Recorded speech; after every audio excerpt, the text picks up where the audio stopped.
Le Japon entre dans une nouvelle ère de recherche virologique. Le premier laboratoire de niveau de biosécurité 4 est à l'université de Nagasaki. Il est équipé pour manipuler les virus les plus mortels. Les scientifiques étudieront Ebola, Marburg et la fièvre de Lassa. L'objectif est de développer des vaccins et traitements, un grand pas pour la communauté scientifique japonaise. L'inquiétude du public concernant le laboratoire P4 est profondément enracinée dans l'histoire récente du Japon.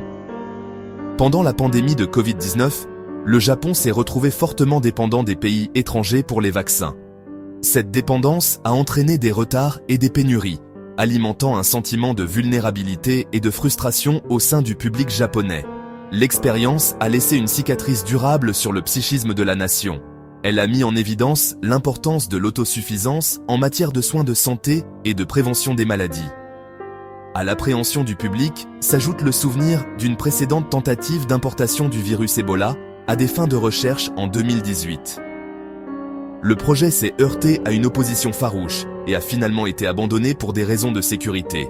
Cet incident a renforcé une méfiance profondément ancrée envers la capacité du gouvernement à gérer des agents pathogènes hautement dangereux. La situation actuelle avec le laboratoire P4 a ravivé ces craintes. De nombreux citoyens sont sceptiques quant aux assurances du gouvernement concernant les protocoles de sécurité du laboratoire. Le souvenir des échecs passés et des promesses non tenues continue de jeter une ombre. Le laboratoire P4 a été qualifié de bombe biologique par certains critiques. Cette étiquette alarmante reflète la peur profondément ancrée entourant l'installation. Les conséquences potentielles d'une fuite de virus du laboratoire sont presque trop terrifiantes à envisager. Des images d'une épidémie mortelle, rappelant la pandémie de Covid-19, hantent l'imagination du public. Le manque de contrôle, la peur de l'inconnu et le potentiel de dévastation généralisée contribuent à ce sentiment palpable d'effroi. La catastrophe nucléaire de Fukushima en 2011 sert de rappel effrayant du potentiel des défaillances technologiques à avoir des conséquences catastrophiques. La gestion de cette crise par le gouvernement, entachée d'accusations de secret et de désinformation, a gravement érodé la confiance du public. De nombreux citoyens craignent qu'un scénario similaire ne se produise au laboratoire P4, avec une fuite de virus entraînant une contamination généralisée et une dissimulation du gouvernement. Les forums en ligne bourdonnent de discussions sur la sécurité du laboratoire. Certains utilisateurs ont même suggéré que l'installation soit construite près de la résidence du Premier ministre si elle est vraiment aussi sûre que le prétend le gouvernement. Ce sentiment, bien qu'extrême, souligne le manque de confiance et le besoin d'une plus grande transparence.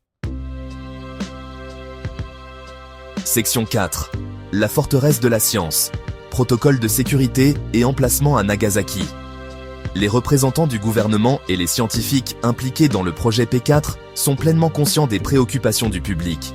Ils ont fait de grands efforts pour souligner les mesures de sécurité strictes en place dans l'installation. Le laboratoire est conçu pour être une forteresse contre les fuites virales. Les systèmes de filtration de l'air sont conçus pour capturer tous les agents pathogènes en suspension dans l'air. Des protocoles stricts dictent la manipulation et l'élimination de toutes les matières dangereuses. Le choix de l'université de Nagasaki comme emplacement pour le laboratoire P4 n'était pas arbitraire. L'université a une longue et distinguée histoire de recherche sur les maladies infectieuses. Elle abrite certains des plus grands experts japonais en virologie et en épidémiologie. L'expérience et l'expertise de l'université ont été des facteurs clés dans le processus décisionnel. De plus, les experts affirment que les virus étudiés au laboratoire, bien que très dangereux, se propagent principalement par contact direct avec les fluides corporels. Cela signifie que même dans le cas peu probable d'une libération accidentelle, le risque d'une épidémie généralisée est minime. Les virus ne sont pas transmissibles par voie aérienne à l'état naturel et nécessitent des conditions spécifiques pour se transmettre efficacement. Section 5. Transparence et avenir du laboratoire. P4. La transparence est primordiale pour le succès du laboratoire P4. Une communication ouverte sur les opérations et les protocoles de sécurité est essentielle. Des forums publics réguliers peuvent aider à instaurer la confiance. Le gouvernement doit reconnaître les préoccupations du public. Une communication empathique peut rétablir la confiance. L'objectif est de favoriser un sentiment de responsabilité partagée. Le laboratoire P4 représente une avancée significative pour le Japon. Son succès dépend du dialogue ouvert et de la transparence. En répondant aux préoccupations, le Japon peut protéger ses citoyens et contribuer à un monde plus sûr.